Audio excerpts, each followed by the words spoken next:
एक टॅक्सी उभी होती. संशय आल्याने एक जण तिच्या जवळ गेला आणि आत डोकावून बघताच त्याला खूप मोठा धक्का बसला.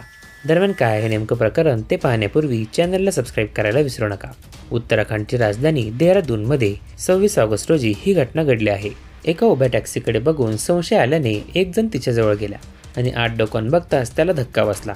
याची माहिती त्यांनी पोलिसांना दिली. पोलीस ज्यावेळी घटनास्थळी पोहोचले त्यावेळी कारचे इंजिन सुरूच होते. AC सुद्धा सुरू होता. पोलिसांना घटनास्थळी कोणताही संशयास्पद पुरावा आढळला नाही. मिळालेल्या माहितीनुसार कार सहस्त्रधारा हेलिपॅडच्या पाठीमागे नागल रोडवर उभी होती. प्राथमिक तपासात असे आढळून आले की राजेश साहू वय वर्ष 50 आणि महेश्वरी देवी वय वर्ष 45 हे त्या टॅक्सीमध्ये होते आणि ते दोघेही नशेमध्ये होते. पोलिसांनी सांगितलं की दोघांचा मृत्यू नेमका कशामुळे झाला हे अद्याप कळू शकले नाही. दोघांचा पोस्टमॉर्टम रिपोर्ट अजून आला नाही. ही कार राजेश साहूची होती. तो ती टॅक्सी म्हणून चालवायचा. महेश्वरी ही विधवा होती. दोघांचे अफेअर सुरू होते. फॉरेन्सिक पथकाने घटनास्थळीची पाहणी केली. कोणतीही संशयास्पद गोष्ट आढळून आली नाही. मृतांच्या कुटुंबियांनीही कोणतीही शंका उपस्थित केलेली नाही. या प्रकरणाचा पुढील तपास सुरू आहे अशी माहिती पोलीस अधिकाऱ्यांनी दिली आहे.